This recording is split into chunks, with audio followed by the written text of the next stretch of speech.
You want me to put that on my Tudor?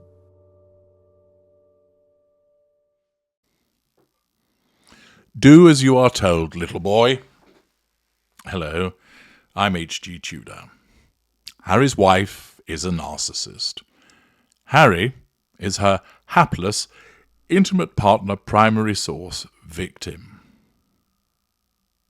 She controls him.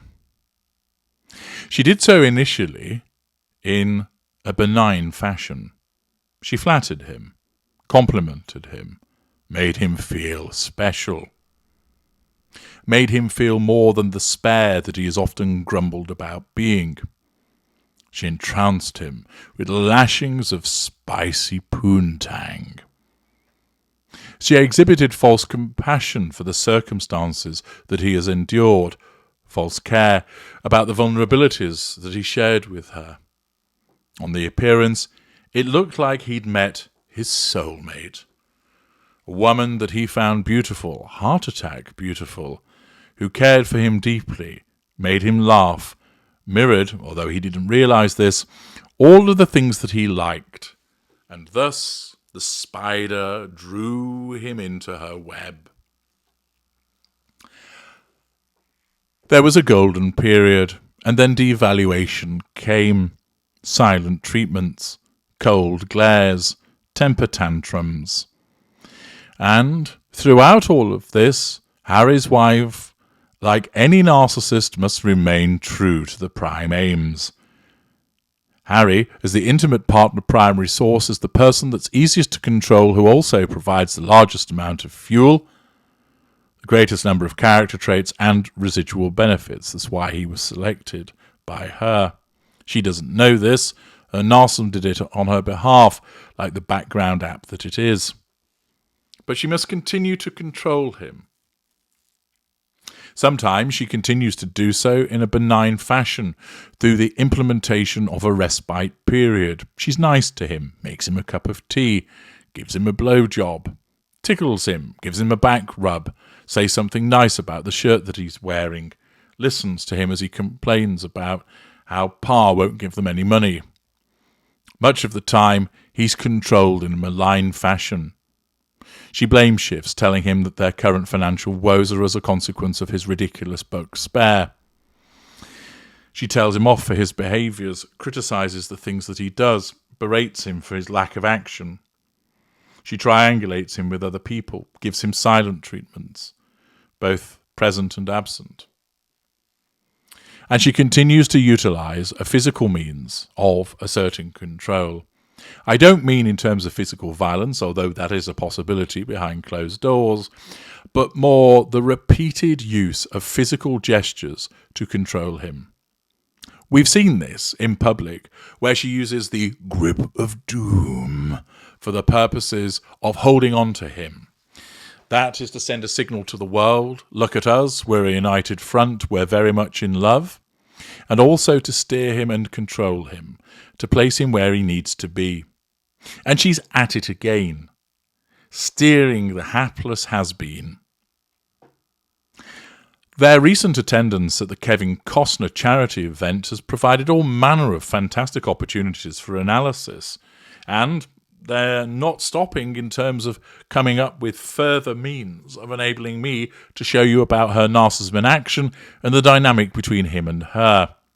We're now going to see a short piece of footage from when they were on stage and from when Harry's wife once again uses the physical assertion of control to treat Harry like a little boy. Here comes the footage.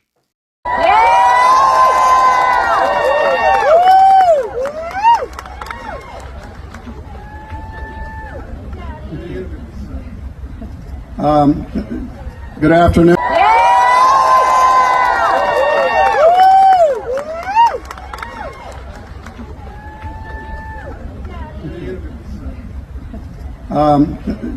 Good afternoon. It truly is pathetic the extent to which he has attained simp status, that he is shown around as if she is his mother, which in some respects, of course, he has acquiesced to. You'll have seen from the footage that Harry is there to present an award to Kevin Costner. Of course, it's evident that he's completely incapable of being reminded that this is what he has to do, that he can walk forward and pick up the award, which looks like an egg that's been cut through halfway through, and to then present it to Kevin Costner. Why? Because his handler has to remind him of all of those things. Why does she? 2 reasons. 1, this interaction is about Kevin Costner and Prince Harry. That means that Harry's wife would be excluded from it. Her narcissism will not countenance that occurring, and therefore, with so much as we have seen, it causes her to sharpen her elbows and muscle in on the scene. We've seen it so many times, where she has shoved him out of the way when he's been talking to somebody, that she has stepped in front of him into a group, relegating him to the rear, so that he stands there silenced by her as she takes over. Where she made herself the centre of attention at the polo match, where she attempted to ensure that she was underneath the award and that everyone was looking at her, even though they weren't even the winning team. That she fails to wear the correct colour code for the christening, so that she stands out in reference to everybody else. That she ensures that she is the one that is in front, that is seen.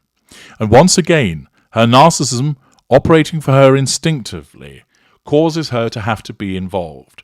Harry could just walk forward and pick up the award himself and present it to Mr. Costner, but no, she has to pass it to him, as if to say, "Okay, Harry, now it's your turn. You're going to pass this to the nice Mr. Costner, shake his hand, and then come back. Have you got that?"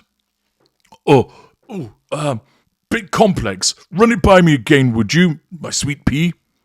Oh, Harry, you're so stupid. And thus we see as she invites Harry to pick up the award, as if she's to say, "This is my event. These are my awards. I'm presenting them. So I'm giving you permission here, Harry, to take this award and present it." And thus she involves herself in the process of the award giving, thus making herself important and enabling some assertion of control, both over Harry, by being the one that passes the award to him, and over the audience by being involved in the transaction that's taking place. She then follows it up by ushering him, as if he were a reluctant, silly little boy, towards Mr. Costner, that hand on the back once again. She will just think that she's being helpful and kind, and doesn't realise that this is demonstrative of the way that she controls Harry. For many other people, they see it for what it is, controlling, patronising behaviour, as she pushes him forward and he hands over the award to Mr. Costner and shakes hands.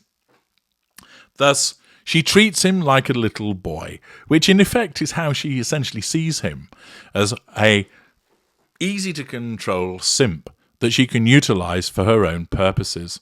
And once again, she makes herself look ridiculous as she handles him in this way. Yet there's more from this particular video that can be shared with you in relation to what's going on, but join me a little later as we see how she is snubbed by Kevin Costner. I'm H.G. Tudor. Thank you for watching.